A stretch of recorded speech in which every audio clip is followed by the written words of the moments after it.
উমৈহতীয়া ঐক্য মঞ্চ সদৌ অসম কৰ্মচাৰী পৰিষদ আৰু এই সকলোৱে জানো বা আপোনালোকেও জানে যে অসমৰ চৰকাৰী কৰ্মচাৰীসকলৰ এখন উমৈহতীয়া ঐক্য মঞ্চ সদৌ অসম কৰ্মচাৰী পৰিষদ আৰু অসমীয়া জাতিৰ জটিল সন্ধিক্ষণত জন্মগ্ৰহণ কৰা এই কৰ্মচাৰী সংগঠনটোৱে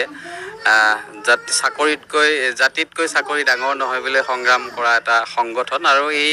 ঐতিহাসিক সংগঠনটোৰ ৩৯ সংখ্যক বাৰ্ষিক অধিৱেশন যোৱা ৩০ ছেপ্টেম্বৰ আৰু আজি ১ অক্টোবৰত ইয়াত অনুষ্ঠিত হৈছে উত্তৰ লখিমপুৰ জিলা কৰ্মচাৰী পৰিষদৰ আতিথ্যত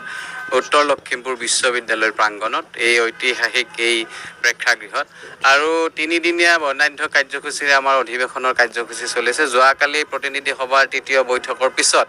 আমাৰ আগন্তুক ২টা বৰ্ষৰ বাবে নতুন সমিতি এখন নিৰ্বাচন কৰা হয়। ভোট গ্ৰহণৰ জৰিয়তে গণতান্ত্ৰিক ব্যৱস্থাৰে নিৰ্বাচিত কৰা হয় আৰু আমাৰ পূৰ্বৰ সভাপতি শ্ৰীযুত দীপেন শৰ্মা ডাঙৰীয়াই পুনৰবাৰ সভাপতি হিচাপে নিৰ্বাচিত হয় আৰু সদনে অসমৰ বিভিন্ন জিলাৰ প্ৰতিনিধিসকলে বিভিন্ন সংস্থা সংঘৰ প্ৰতিনিধিসকলে আমাক আগন্তুক ২টা বৰ্ষৰ বাবে সম্পাদক প্ৰধান হিচাপে দায়িত্ব অৰ্পণ কৰে, নিৰ্বাচিত কৰে আৰু এইখিনি সময়ত খুব ভাল অনুভৱ। কিন্তু এই ভাল অনুভৱৰ লগতে এটা চিন্তা আৰু দায়িত্বৰ যিটো গধুৰতা, এই গধুৰতা উপলব্ধি কৰি আমি ক'ব বিচাৰিছোঁ যে অসমৰ কৰ্মচাৰী সমাজৰ বিভিন্ন সমস্যা আছে আৰু আপোনালোকে সংবাদ মাধ্যমে এই ক্ষেত্ৰত আমাক বিগত সময়ত সহযোগ কৰি আহিছে আৰু নৱনিৰ্বাচিত সম্পাদক প্ৰধান হিচাপে সংবাদ মাধ্যমৰো আমি সহযোগিতা কামনা কৰিছিলোঁ। কাৰণ কি আমাৰ সমস্যাখিনি আমাৰ কিছু ৰেষ্ট্ৰিকশ্যন থাকে, কিন্তু এই ৰেষ্ট্ৰিকশ্যনক আওকাণ কৰি যিখিনিলৈকে পৰা যায় আমি সংগ্ৰামত ব্ৰতী হওঁ বা প্ৰতিবাদ সাব্যস্ত কৰা যায়। কিন্তু আমাৰ সমস্যাখিনি চৰকাৰৰ পক্ষত উপস্থাপন কৰাৰ ক্ষেত্ৰত আপোনালোকৰ মিডিয়াৰ যথেষ্ট ভূমিকা থাকে। অনাগত দিনত আপোনালোকৰ জৰিয়তে আমি আমাৰ সমস্যাসমূহ আমাৰ ঊৰ্ধ্বতম কৰ্তৃপক্ষক বা অসম চৰকাৰক আমি অৱগত কৰাৰ চেষ্টা কৰিম। আৰু আজিৰ তাৰিখত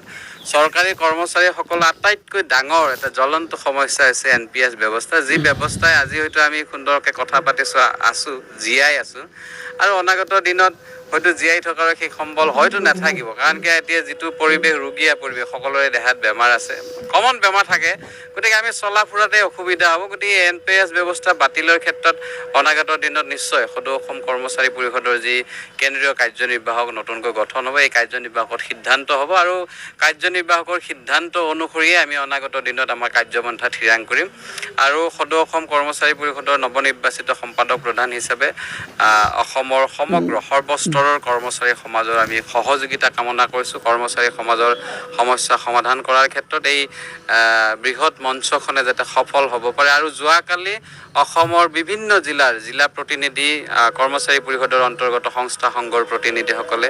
যি আমাক তেখেতসকলৰ ভোটদানৰ জৰিয়তে এই গধুৰ দায়িত্ব অৰ্পণ কৰিছে, তাৰ বাবে সকলোৰে ওচৰত আপোনালোক ND24 চেনেলৰ জৰিয়তে